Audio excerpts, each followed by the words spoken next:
Hello, people of the internet. How are you doing? It's your girl Merle. I know what you're thinking. Whoa, something's different. Yeah, I know. It's been a while since you've seen my forehead. And here's the truth. My bangs are growing out, so I have them back. I hope you're having a lovely day. Thank you so much for all the love on my last video. Super happy you guys loved the grocery haul / meal plan combo. I will certainly do more of those. But today we are returning to my roots.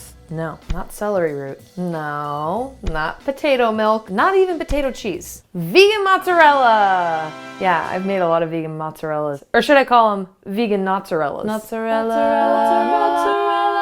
I've tried like all of the vegan mozzarellas. No, seriously, I did a ranking video. But I also have made a lot of viral vegan mozzarella recipes. But today, there's a new cheese in town. This one is by the channel, Veg Scratch Kitchen, or Vegan Scratch Kitchen, depending on where you're following. To this day, he gave me my favorite ever vegan homemade Parmesan recipe. So good. Now, what I will say is, what's interesting about this recipe, which by the way, he said is kind of what launched his whole social media vegan career, it's made with tahini. Yeah, like the sesame seed paste, sesame seed butter. I'm very curious about what that's gonna do to my taste buds, but only time will tell. So, without further ado, let's hop into this recipe. So, for the base of this recipe, we are gonna use cashews, and we are going to use unsweetened coconut cream. I like the sound of both of these things. Fatty, creamy, nutty. So the first thing we're gonna do is take a half a cup of cashews, and we're gonna boil them. We're gonna bring a pot of water to a boil, and we're gonna boil those cashews for about 20 minutes. Then, now what's different about this recipe is that instead of using like a plant-based milk, we're actually gonna use 2 cups of the cashew water, which I think is pretty interesting. I think that's cool. I like the repurposing aspect. One less thing to buy. It is also a byproduct. Okay, so our cashews are boiled, and I went ahead and took 2 cups out of that cashew water that I have set aside right here. Looks pretty suspicious. Nothing to fear. And here's some fun for the whole family. I don't have a mortar pestle, and we need a mortar pestle. But if you don't have a mortar pestle, you can use a blender, a food processor, a heavy cast iron pan. And the reason we want these to be so fine is because obviously we don't want a grainy mozzarella, right? You're going to add a 1/4 teaspoon of garlic powder, a 1/4 teaspoon of onion powder, 1.5 teaspoons of salt. All I had was my fancy flaky salt. I spilled my salt all over the floor, and I'm not gonna use my floor salt. 2 to 3 fennel seeds, 4 to 5 mustard seeds. I'm gonna use like 1/4 teaspoon of this ground mustard seed powder, and 2 tablespoons of nutritional yeast. Oh yeah.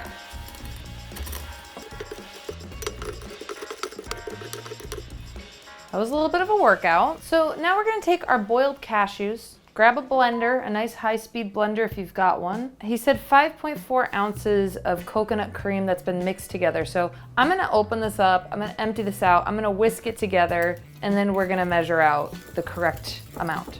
Oh! We're going to add a bunch of stuff into our blender. Our boiled cashews, coconut cream, vegan butter, tahini, our mixture of spices, and our cashew water all into our blender, and we're gonna let this blend up until these are like super creamified.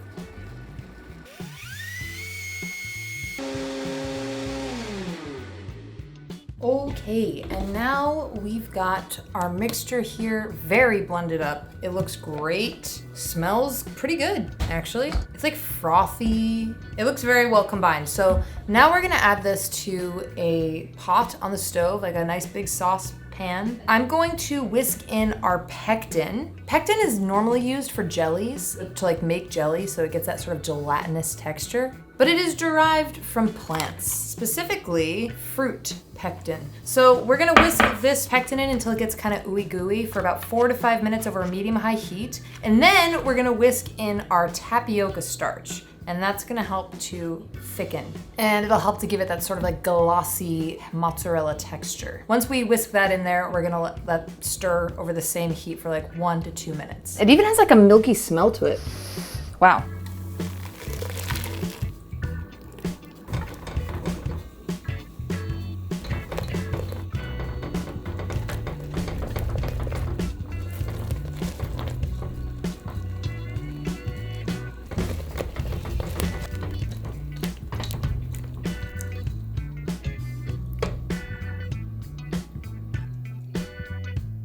Okay, we are now going to put our vegan cheese in a tube. It's not actually a tube, it's a cup. There's a very cool hack that went along with this video where he used a perfectly tubular glass to basically give it that iconic mozzarella shape. I went to Target because I didn't have a tubular glass. I used mason jars, and that just seemed like that was an accident waiting to happen. So I got a little lost in the sauce at Target trying to find the perfect tube glass. I finally landed on 2 different options. I will decide at the last minute which one I'm gonna use. But basically we're gonna oil it up so we can pour our mixture in there.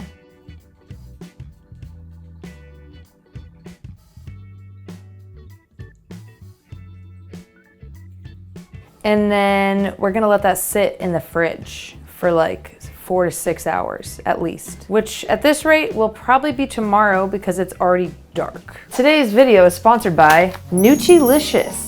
So cheese naturally has a decent amount of protein in it. Mozzarella has like 4 to 6 grams in an ounce. Nailicious nutritional yeast has 4 grams of protein in 1 tablespoon. Nailicious is a premium plant-based cheese alternative designed to give vegans and health-conscious eaters the rich, creamy, cheesy flavor they love without the unhealthy or unethical downsides of traditional dairy. Nailicious contains 99% less saturated fat than dairy or non-dairy vegan cheese options. This nutritional yeast has 94% less sodium than traditional dairy cheese, which is perfect for those of you looking to maintain a healthy blood pressure. Nailicious contains 2 times the protein of beef, biotin, and lots of gut-healthy fiber. And it's 100% plant-based. If you'd like to support my channel for a limited time when you purchase Nailicious, you can get up to 55% off and a free copy of the Magic 5 cookbook. This book is packed with healthy, delicious recipes that feature only 5 main ingredients. I'm looking at you plant-based newbies and plant-based curious out there. So click the link in my description for up to 55% off and the free cookbook. Let's get back to the video. Okay, everybody. It's a new day. I'm really excited to see how that mozzarella is holding up. I would have my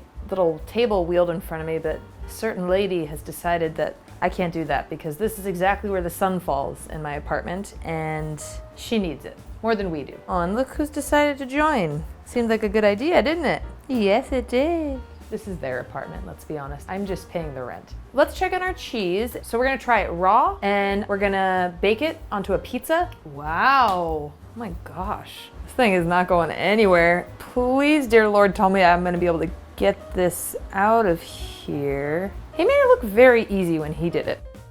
Really hope I don't have to like break this glass in order to get this out. I oiled it. Okay, don't panic, don't fret. Definitely didn't oil it enough. Well, maybe it's the shape of the glass. Maybe it's not tubular enough. Oh, come on, come on. Okay, maybe. Never a dull moment with these vegan cheeses. Kind of trying to pull it away from the sides to make air pockets. So maybe we can get it out. Come on, please. Come on, slide out like you did online. Let gravity take you home. Let the gravity take over. Sometimes I just have to imagine my neighbors walking by, looking in my window and seeing me do this. Rotate it while you're whipping it, it works. I'm just thinking of the difference of the video between what I'm doing. Come on, get it.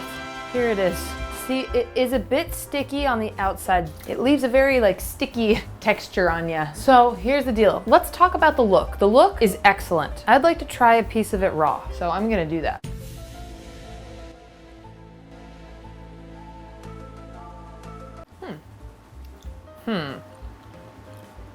I take these vegan cheeses with a grain of salt because frankly, first of all, mozzarella is the most difficult one to replicate, in my opinion. Why, you might ask? The reason is mozzarella, the texture is so unique. It's globular and blobby and bouncy and chewy and soft, but it's also melty and stretchy. It's got so much going on. The flavor of it is incredibly mild, but very distinct. There's a slightest hint of coconut, very slight, not enough to deter me, and then has a slight aftertaste. I think perhaps I am picking up on a little bit of the fennel. The thing about mozzarella is it's got the milky flavor that is so hard to replicate without milk, because even plant-based milks don't have the milky flavor. I almost don't think we'll ever quite get there till we have lab-grown dairy, which is in the works. Texture. creamier than regular mozzarella. It's more of a creamy sort of feel. It doesn't quite have the bounce that a mozzarella generally has, but that's extremely common with vegan mozzarellas. It does leave a little bit of a gluey texture in it. I don't mind that per se, but it does make handling it a little bit sticky, tacky kind of. Totally fine. It's a vegan mozzarella. We're doing science here, but let's see how it is on a pizza.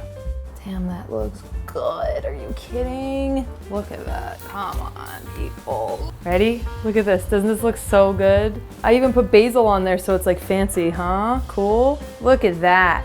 Don't you wish you could eat that?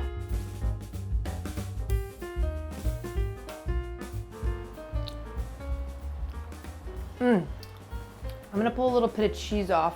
This got like crispy. I don't know if you can see it. See the crispiness? That's tasty. Here's the tea. As it is with many vegan cheeses, when you cook it, you melt it, you brown it up, it tastes better and it tastes more like cheese. That said, I didn't think the raw version tasted bad. I just simply could tell it wasn't mozzarella. However, what I will say is, I think if you upped the count of salt, like if I added more salt, I think that would help. I could test it on my friends tonight, and I think I should, actually. But they know I'm vegan, so they're gonna know it's vegan. But I'd love to get their input. You reach a benchmark in the plant-based life where you're like, okay, I kinda just expect vegan cheese now. Okay, we have friends here to try these treats. Cannot wait. Okay. Oh, should I smell it first? You can do whatever you Should we do a want. classic BuzzFeed tasting? I don't know what we're in for. I think I put too much olive oil on You it. slicked the This pan. is good content, yeah. I'm struggling. Bottoms up. I'll say the texture's weird. It's giving creamier than I would want, but I'm not mad at the flavor. Yeah, I would not be fooled, Okay. Yeah. but it's fine. Okay, it's not fooling me at all. And I get the gluey thing. It doesn't, I'm not mad at it. Let's put it that way. The vegans have not gone too far. I'm not mad at it. It's like very mild. I wouldn't be like perturbed if someone served this to me. Okay. Yeah. Thank you so much for being here. Please like and subscribe if you had fun. I put out new videos every Wednesday and occasionally on Saturday when I'm feeling feisty. Everyone go check out Veg Scratch Kitchen. They have a YouTube channel as well, but also Instagram and TikTok. But check out their YouTube channel. Give them a subscribe. Tell them I said hi. And with that, I bid you adieu. Ciao for now.